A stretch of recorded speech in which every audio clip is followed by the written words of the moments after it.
तो यहाँ पे आज हम केपी एस्ट्रोलॉजी के बेसिक्स के बारे में बात करेंगे। कृष्ण मूर्ति पद्धति के जो बेसिक रूल्स नहीं कहेंगे, मतलब क्या बेसिक्स होते हैं, क्या परिचय है कृष्ण मूर्ति पद्धति का, उस पे हम लोग आज बात करेंगे। यहाँ पर दो कुंडलियों को रीड करना होता है। दो कुंडलियों को सामने रखकर रीड करेंगे इसमें, जैसे जन्म कुंडली जिसको हम लोग बर्थ चार्ट बोलते हैं, लगन कुंडली जिसको बोलते हैं, और एक नारायण भाव या भाव चलित कुंडली बोलते हैं। ठीक है। तो यहाँ पर दोनों कुंडलियों को लेके हम प्रिडिक्शन करेंगे। जब भी चार्ट देखेंगे तो दोनों कुंडलियों को एक बार रीड किया जाता है। दोनों को, दोनों का ही अलग अलग इंपॉर्टेंट है। केपी चार्ट का थोड़ा सा यहाँ पर ज्यादा इंपॉर्टेंस बढ़ जाता है।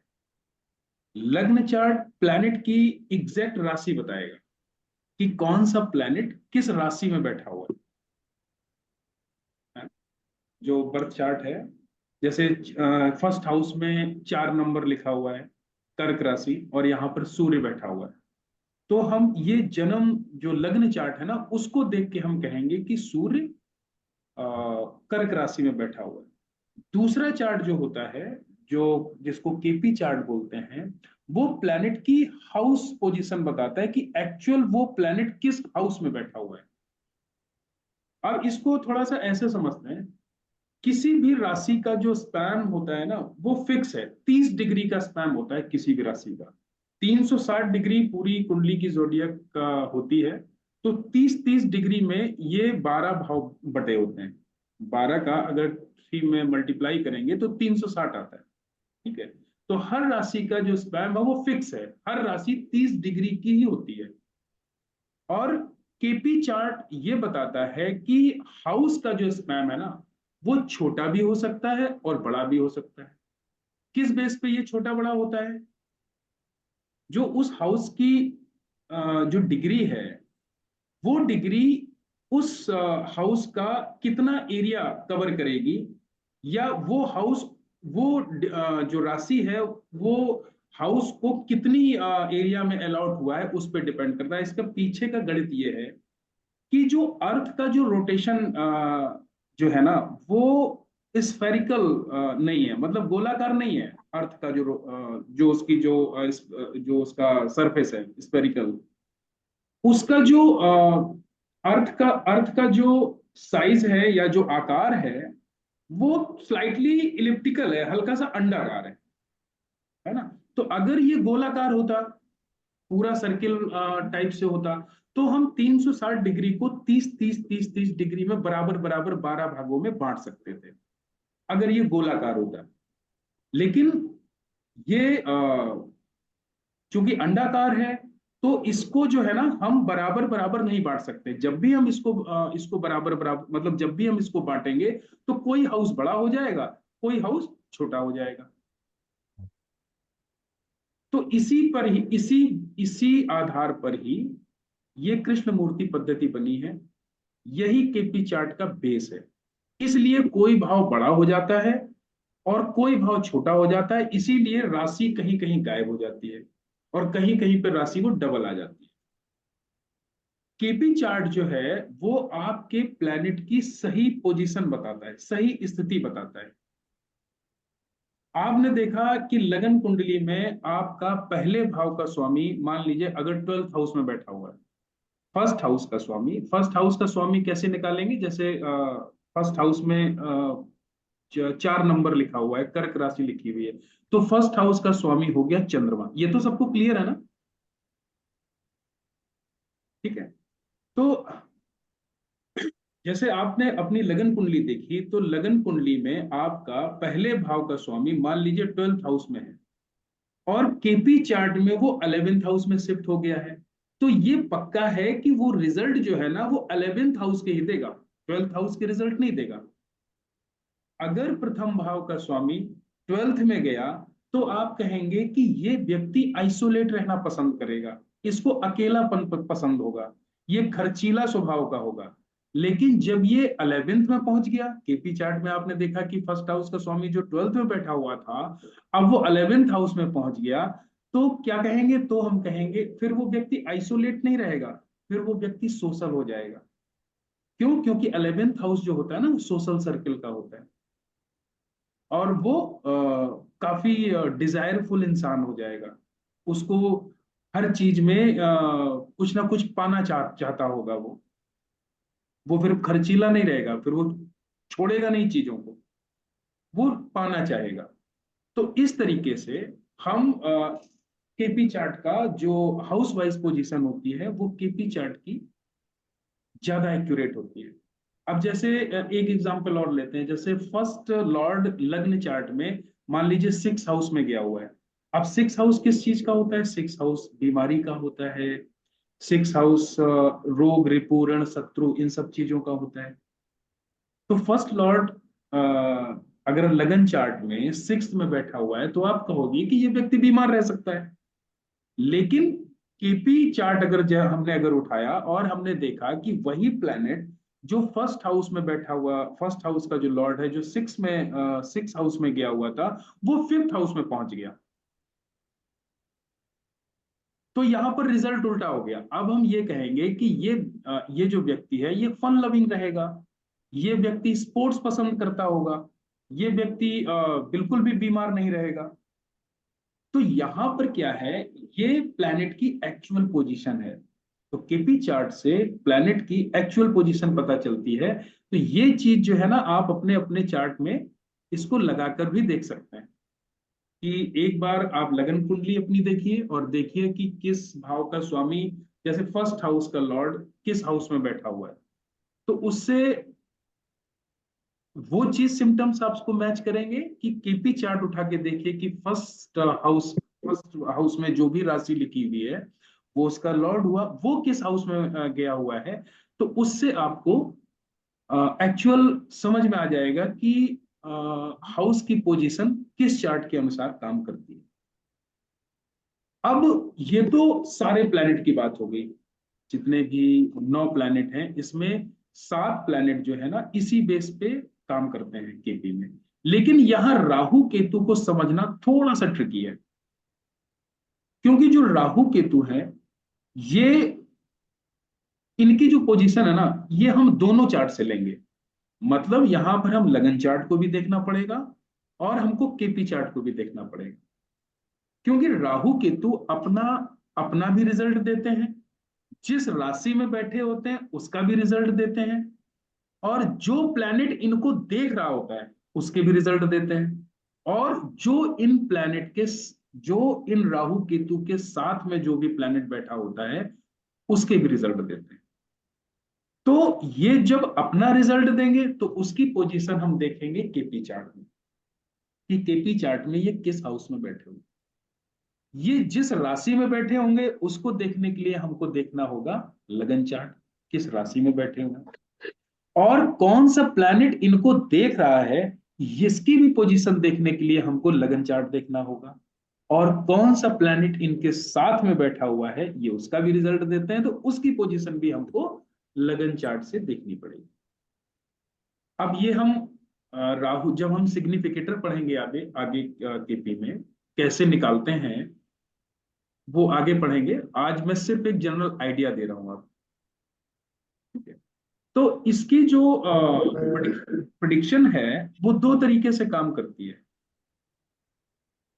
केपी में जो हम लोग पढ़ेंगे इसकी प्रिडिक्शन निकालना जो सीखेंगे, इसकी प्रिडिक्शन दो तरीके से काम करती है। एक तो जन्म कुंडली से हमको देखना होता है, दूसरा इसकी होरारी चार्ट बनता है जिसको हम लोग प्रश्न कुंडली बोलते हैं। वो भी बहुत इंपॉर्टेंट होती है प्रश्न कुंडली। आप देखेंगे कि कभी कभी आपकी जन्म कुंडली उस उस टाइम पर उतनी एक्यूरेट काम नहीं कर रही होगी जितनी की प्रश्न कुंडली या होरारी चार्ट जिसको बोलते हैं वो काम कर रहा होगा। क्योंकि होता क्या है कि आ, आपकी जन्म कुंडली में आपका दशा के अनुसार आपको रिजल्ट मिलना स्टार्ट होते हैं। जिस प्लेनेट की दशा चल रही होती है उसी हिसाब से आपको रिजल्ट मिलना स्टार्ट, मतलब आजीवन जिस जिस प्लेनेट की जैसे जैसे दशा चेंज होती जाएगी उसी हिसाब से आपको रिजल्ट मिलते जाएंगे। लेकिन जो प्रश्न कुंडली बनती है वो आपकी करंट स्थिति के आधार पे बनती है। आपका करंट में आपका माइंडसेट क्या है, आपकी पोजीशन क्या है, और जिस समय आप ये क्वेश्चन पूछ रहे हैं उस समय प्लैनेट्स किस मूवमेंट में है। तो वो भी प्रश्न कुंडली जो बनती है, वो मैंने देखा है कि वो भी उसकी जो एक्यूरेसी होती है ना, वो बहुत ही अच्छी होती है। जन्म कुंडली से भी ज्यादा उसकी एक्यूरेसी उसकी ज्यादा अच्छी होती है। आपको जो अगर प्रश्नों के जवाब अगर चाहिए, तो आप होरारी चार्ट से उसके जवाब आप ले पाएंगे। ठीक है। तो यहाँ पर एक ये तो बात हो गई कि यहाँ पर दो जन्म कुंडली यूज करते हैं, एक तो जन्म कुंडली यूज करते हैं और एक होरारी चार्ट यूज करते हैं जब भी होरारी की हमको जरूरत पड़ती है, जब भी प्रश्न कुंडली की जरूरत पड़ती है। अब ये तो प्लैनेट्स की हो गई हाउस वाइज पोजीशन, कि प्लैनेट किस हाउस में बैठा है, हाउस की उस प्लैनेट की एग्जैक्ट लोकेशन, मतलब उस हाउस वाइज लोकेशन किस हाउस में बैठा है वो पता करेंगे। दूसरा यहाँ पर क्या है कि यहाँ पर किसी भी चीज के प्रॉमिस को जानने के लिए कस्पल सबलॉर्ड को देखते हैं। कस्पल सबलॉर्ड, कस्प मतलब हाउस, मतलब भाव। कस्प का मतलब होता है हाउस, चाहे उसको हाउस बोलो, चाहे पहला भाव बोलो, लाल किताब में खाना बोलते हैं, नॉर्मल एस्ट्रोलॉजी में भाव बोलते हैं या हाउस बोलते हैं, तो केपी में उसको कस्प बोलते हैं। किसी भी हाउस की जानकारी अगर आपको निकालनी हो तो वहां का कस्पल सबलॉर्ड बताएगा। अगर हेल्थ के बारे में जानना हो तो फर्स्ट हाउस का कस्पल सबलॉर्ड आपको बताएगा कि आपकी आजीवन हेल्थ कैसी रहेगी। वेल्थ के बारे में अगर आपको जानना हो तो सेकंड हाउस का कस्पल सबलॉर्ड आपको बताएगा कि आपकी वेल्थ कैसी रहेगी। अगर आपको अपने भाई बहनों के बारे में जानना हो तो थर्ड हाउस का कस्पल सबलॉर्ड आपको बताएगा कि आपके कितने भाई बहन होंगे, या आपकी भाई बहनों से दुश्मनी रहेगी या मित्रता रहेगी, या आपके भाई बहनों की स्थिति कैसी रहेगी। छोटी छोटी यात्राओं के बारे में जानना हो, आपके पुरुषार्थ के बारे में जानना हो, आप कितने मेहनती हैं, इसके बारे में जानना हो तो थर्ड हाउस का कस्पल सबलॉर्ड ये सब चीजें बताएगा। आपकी प्रॉपर्टी के बारे में जानना हो, आपकी एजुकेशन के बारे में जानना हो, तो फोर्थ हाउस का कस्पल सबलॉर्ड बताएगा कि आपकी घर की स्थिति क्या है, आपकी एजुकेशन की स्थिति क्या है, आपकी सुख सुविधाओं की क्या स्थिति है। ये फोर्थ हाउस का कस्पल सबलॉर्ड आपको बताएगा। फोर्थ कस्पल सबलॉर्ड, सबलॉर्ड कैसे निकालते हैं वो हम पढ़ेंगे बाद में। बच्चों के बारे में जानना हो, बच्चों की स्थिति के बारे में जानना हो तो फिफ्थ फिफ्थ कस्पल सबलॉर्ड बताएगा।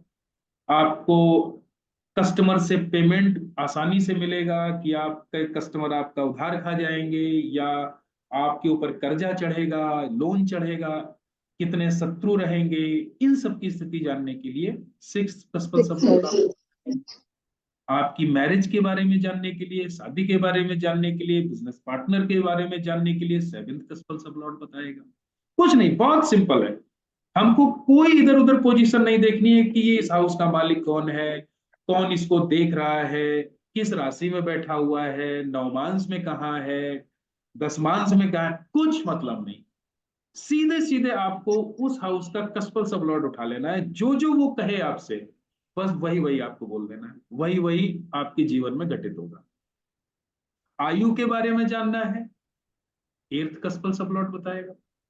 हायर लर्निंग, आपके पूर्वजों के बारे में जानना है, आपकी कितनी धार्मिक यात्राएं होंगी, नाइन्थ कस्पल सबलॉर्ड बताएगा। आपको जीवन में कितने लाभ होंगे, 11th कस्पल सबलॉर्ड बताएगा। इन्वेस्टमेंट के बारे में जानना है, खर्चा के बारे में जानना है, 12th कस्पल सबलॉर्ड बताएगा। तो हर किसी भी इवेंट के बारे में अगर आपको जानना है तो उसका कस्पल सबलॉर्ड के बारे में हमको देख लेना है। वो आपको बता देगा कि एक्चुअल स्थिति क्या है इनके जीवन की। ठीक है। अब यहां पर ये तो एक तरीके से हो गया प्रॉमिस कि क्या कस्पल सबलॉर्ड आपको कह रहा है आपके चार्ट के अनुसार। अब यहां पर दशा भी काम करेगी, क्योंकि हमने शुरू से ही पढ़ा हुआ है ज्योतिष में कि दशा का बहुत बड़ा रोल होता है। तो यहां पर दशा भी काम करेगी। क्या काम करेगी दशा? जो कस्पल सबलॉर्ड ने हमको चीजें प्रॉमिस करी हैं, क्या दशा उनको फुलफिल करेगी? कस्पल सबलॉर्ड ने कहा कि शादी में प्रॉब्लम आएगी, और दशा भी वही बता रही है कि हाँ शादी में प्रॉब्लम रहेगी, तो आपको इशू आना शुरू हो जाएंगे। मतलब कस्पल सबलॉर्ड ने आपको प्रॉमिस कर दिया कि इस व्यक्ति के शादी में प्रॉब्लम रहेगी, और उस और प्लैनेट भी अगर उस समय कह रहा है कि हाँ आपकी शादी में इश्यूज रहेंगे, तो फिर जैसे ही उस प्लैनेट की दशा आएगी आपको इश्यूज आना स्टार्ट हो जाएंगे। इस तरीके से हम दशा का अध्ययन करेंगे। यहां पर दो तरीके से हम कुंडली को देखेंगे कि इन्वॉल्वमेंट क्या है, मतलब जो प्लैनेट है उनका हमारे जीवन में क्या इन्वॉल्वमेंट है, वो किस तरीके से हमारे जीवन में शामिल है, ठीक है, और कमिटमेंट क्या है। जब आप प्लानिटरी स्क्रिप्ट को पढ़ेंगे तो इन्वॉल्वमेंट और कमिटमेंट के फंडे पर ही हमको काम करना है, उसको नहीं बोलना है। आपने घर खरीदा, ठीक है, जैसे मान लीजिए एक एग्जांपल लेते हैं, जैसे मान लीजिए आपने घर खरीदा, किसकी वजह से खरीदा, फोर्थ हाउस की वजह से। उसी से पता करेंगे ना उनके आपके घर की स्थिति को। तो ये जो आपने घर खरीदा, ये बता रहा है इन्वॉल्वमेंट, ये प्लैनेट बता रहा है कि ये चीज आपके चार्ट में थी, इसलिए आपने घर खरीदा। ये कौन बताएगा, फोर्थ हाउस का कस्पल सबलॉर्ड बताएगा। अब ये घर आपके लिए खुशी लेकर आया है या गम लेकर आया है, ये कमिटमेंट बताएगा।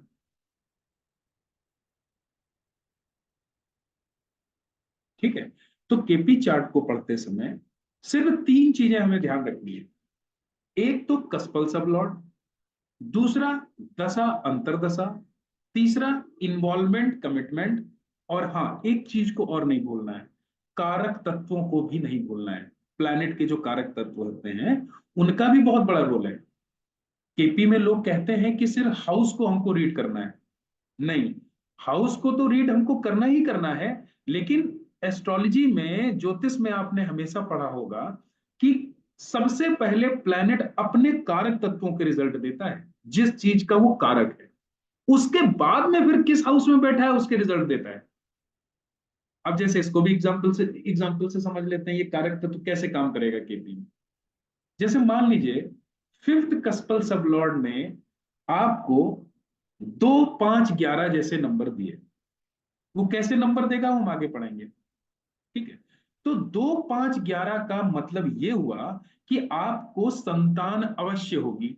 ये फिफ्थ कस्पल सबलॉर्ड जब हमने उठाया और जब हमने उसकी स्क्रिप्ट देखी, तो हमने देखा कि फिफ्थ हाउस का कस्पल सबलॉर्ड सेकंड हाउस में बैठा हुआ है, या 11th हाउस में बैठा हुआ है, या फिफ्थ हाउस में बैठा हुआ है। तो इसका मतलब ये हो गया कि इस व्यक्ति को बच्चा जरूर होगा, ठीक है। फिर आपने एक चीज देखा कि इसका जो सबलॉर्ड बना, फिफ्थ हाउस का कस्पल सबलॉर्ड जो 2 5 11 जैसे नंबर दे रहा है, और फिर आपने देखा कि वो कस्पल सबलॉर्ड आखिर है कौन। तो आपने देखा कि वो कस्पल सबलॉर्ड जो सामने आया वो राहु निकला। मतलब फिफ्थ हाउस का कस्पल सबलॉर्ड जो 2 5 11 जैसे नंबर दे रहा है आपको, वो कौन सा प्लैनेट निकल के आया, राहु। राहु बना फिफ्थ कस्पल सबलॉर्ड। अब राहु तो राहु है, अब ये तो अपने कारक तत्वों के रिजल्ट जरूर देगा। तो अब ये राहु आपको 2 5 11 जैसे नंबर दे जरूर रहा है, लेकिन अपने कारक तत्वों को ये नहीं छोड़ेगा। तो ये कहीं ना कहीं आपकी सर्जरी करवा देगा, कहीं ना कहीं आपको डिले कर देगा, कहीं ना कहीं आपको परेशानी की स्थिति में डालेगा। बच्चा तो आपको देगा, लेकिन ये हो सकता है सर्जरी करवा दे, हो सकता है एक बार एबॉर्शन करवा दे, उसके बाद में आपको बच्चा। तो कहने का मतलब ये है कि कारक तत्वों का बहुत बड़ा रोल है यहाँ पर। वही फिफ्थ, जैसे आपने देखा कि फिफ्थ का कस्पल सबलॉर्ड शनि आ गया, आपने देखा कि फिफ्थ हाउस का कस्पल सबलॉर्ड जो बना है वो सैटर्न बना है। तो सैटर्न का क्या काम है, किसी भी काम में देरी करना। तो बच्चा तो देगा, लेकिन देर से देगा, कुछ ना कुछ विघ्न आ जाएंगे। अब फिफ्थ हाउस का कस्पल सबलॉर्ड मान लीजिए सूर्य आ गया, तो आपकी संतान जो है ना वो बड़ी इगोइस्टिक हो सकती है, उसके अंदर ईगो हो सकता है। तो इस तरीके से प्लैनेट के जो कारक तत्व है ना, उनका बहुत बड़ा रोल है केपी में। तो इस तरीके से हम देखेंगे, जैसे मान लीजिए फिफ्थ हाउस का कस्पल सबलॉर्ड चंद्रमा निकल के आया। अब हम क्या देखें, अब चंद्रमा चूंकि निकल के आया, तब हम क्या अंदाजा लगाएंगे कि इस इंसान की जो संतान है वो बड़ी इमोशनल होगी। हर प्लैनेट चाइल्ड बर्थ के नंबर दे सकता है, लेकिन हमको उस प्लैनेट के जो कारक तत्व है ना, वो डिसाइड करेंगे कि उस संतान की स्थिति क्या होगी। मेरे ख्याल से कारक तत्वों का संबंध समझ में आ गया होगा आपको हाउस के साथ में, है ना। तो कारक तत्व यहाँ पर बहुत बड़ा इंपॉर्टेंट रोल अदा करते हैं। आपके कुंडली के जितने भी प्रश्न हैं, 1 से लेके 12 भावों के बीच में ही है। जो भी आपको अपनी जन्म पत्री में या अपनी जिंदगी से संबंधित किसी भी प्रश्न का अगर जवाब चाहिए, तो सबसे पहले हमको ये देखना है कि ये किस हाउस से रिलेटेड है।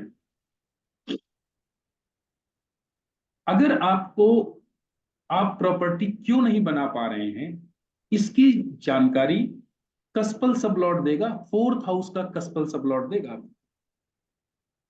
तो कस्पल सबलॉर्ड क्या हो गया? कस्पल सबलॉर्ड हो गया यहां पर information giver of KP.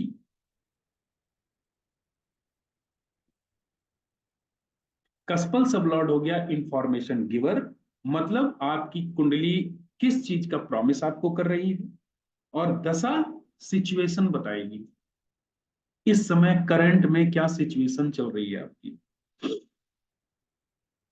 कस्पल sublord आपको 4, 9, 11 जैसे नंबर दे रहा है। 4 हो गया स्टडी का, 9 नंबर हो गया हायर स्टडी का, 11th हो गया गेम का, और दशा भी उसी प्लेनेट की चल रही है जो 4, 9, 11 जैसे नंबर दे रहा है। तो 100% आप पढ़ाई में बहुत अच्छे रहेंगे।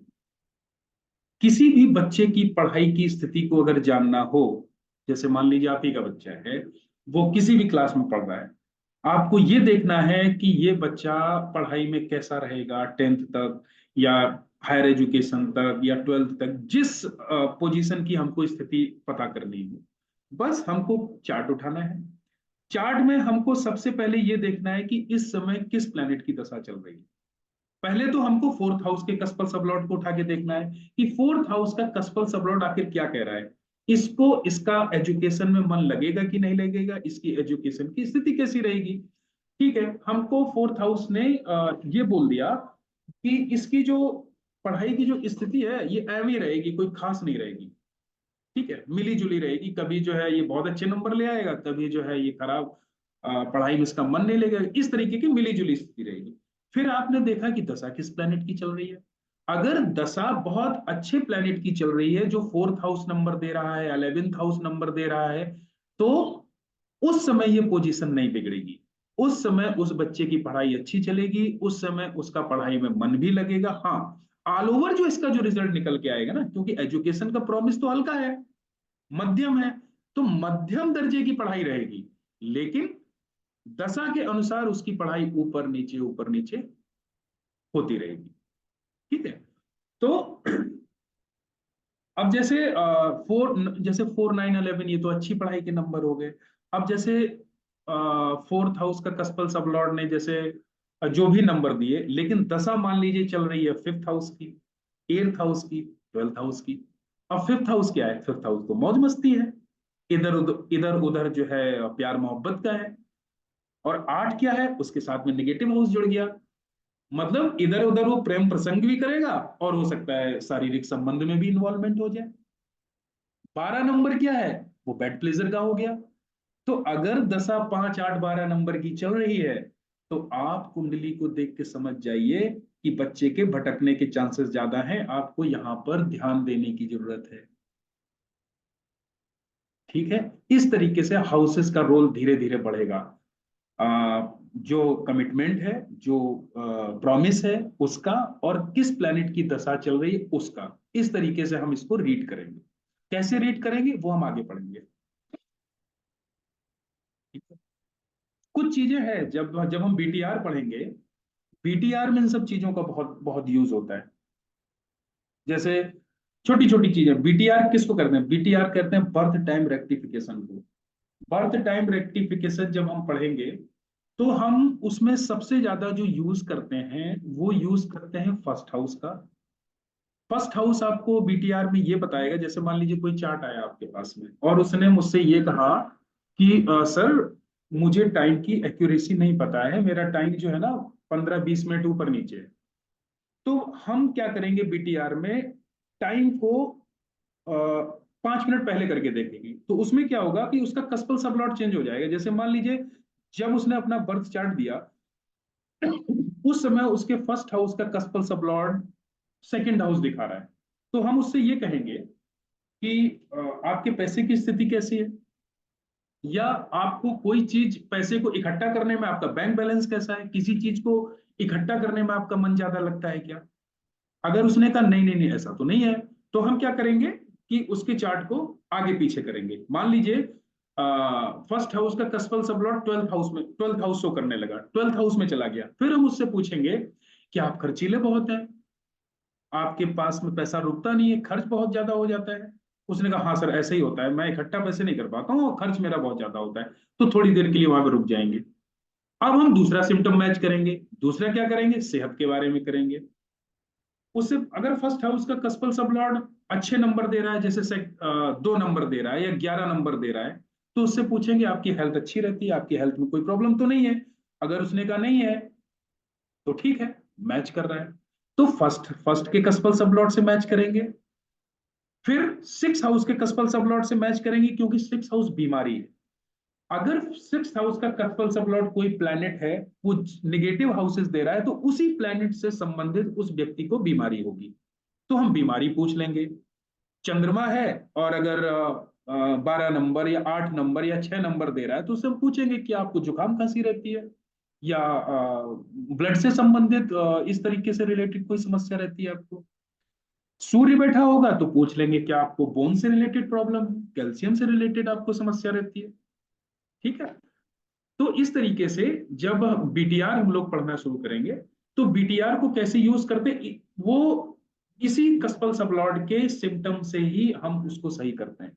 अब जैसे मैंने एक चीज देखा, फोर्थ का कस्पल सबलॉर्ड जो है, मान लें हमने देखा कि गुरु है, फोर्थ हाउस का कस्पल सबलॉर्ड गुरु है, तो हम उससे एक चीज और पूछ सकते हैं कि क्या आपका घर बहुत बड़ा है, क्या आपके घर में रिलीजियस एक्टिविटीज होती रहती है। चंद्रमा निकला फोर्थ हाउस का कस्पल सबलॉर्ड, तो हम पूछ सकते हैं उससे क्या आपके घर के आसपास बहुत बड़ा पानी का स्रोत है। सैटर्न अगर निकला, शनि निकला, तो यह पूछ सकते हैं कि आपके घर के आसपास मेट्रो स्टेशन है या रेलवे स्टेशन है। राहु निकला तो हम ये पूछ सकते हैं क्या आपके घर के बाहर कोई गंदा नाला, आपकी जो गेट है उसके आसपास कोई गंदा नाला तो नहीं बहता है, या आपके घर के बाहर कोई पार्क तो नहीं है। तो ये चीज बड़ी मैजिकल प्रिडिक्शन निकल के आती है जब किसी से हम इस सिम्टम्स के बारे में बात करते हैं। बंदा फैन हो जाएगा वैसे तो। हाँ बिल्कुल हो जाए। हम्म। है ना? तो केतु है, मान लीजिए फोर्थ हाउस का कस्पल सबलॉट केतु आ गया, तो हम उससे पूछेंगे क्या आपका आखिरी कोने का मकान है, गली के किसी कोने में आपका मकान पड़ता है, कॉर्नर का मकान है, ये हम उससे पूछेंगे। तो हर हाउस का कस्पल सबलॉट से रिलेटेड हम कुछ भी उससे बात कर सकते हैं। तो इस तरीके से हम केपी कोर्स को हम आगे लेके चलेंगे। ठीक है। और इसमें कैसे केपी चार्ट बनता है, कैसे इसकी स्ट्रिंग बनती है, कैसे ये सिग्निफिकेटर इसके काम करते हैं, और बेस हम लोग लेके चलेंगे कि शायद जो हाउस के कौन सा हाउस क्या क्या, मतलब किस हाउस से क्या क्या देखा जाता है, नेक्स्ट क्लास में उसको खत्म करेंगे। आपको तो पता होगा, एक दो लोगों को नहीं पता है इसके बारे में। और केपी में हाउस में जैसे लाल किताब में हम लोग पढ़ते थे बहुत सारा कि फर्स्ट हाउस में क्या क्या देखा जाता है, सेकंड हाउस से क्या देखा जाता है, तो केपी में कुछ चीजें ऐड हो जाती है, एक दो चीजें थोड़ी सी डिफरेंस हो जाती है, तो आपका रिवीजन भी हो जाएगा। और उसके बाद में प्लैनेट के कारक तत्वों के बारे में पढ़ेंगे, क्योंकि वो तो पढ़ना ही पड़ेगा। जो जैसे मैंने बताया कि कस्पल सबलॉट क्या बताएगा, तो प्लैनेट के कारक तत्वों के बारे में पढ़ेंगे। उसके बाद में फिर हम कैसे जो मैंने आपको बताया ना कि 2 5 11 कैसे नंबर आते हैं, जो स्ट्रिंग बनती है वो कैसे बनाई जाती है वो हम सीखेंगे। फिर दशा कैसे काम करती है। फिर बहुत सारी जो प्रोमिसेस हैं, बच्चे का प्रॉमिस, करियर का प्रॉमिस, पढ़ाई पढ़ाई का प्रॉमिस, ठीक है, ये सब प्रॉमिस कैसे देखे जाते हैं और किस तरीके से ये काम करते हैं। तो इस तरीके से हम लोग इसको लेके चलेंगे। आज सिर्फ मैंने एक केपी का एक इंट्रोडक्शन देने के लिए ही मैंने आज स्टार्ट किया था, ठीक है। और कुछ पूछना हो तो बात कर सकते हैं।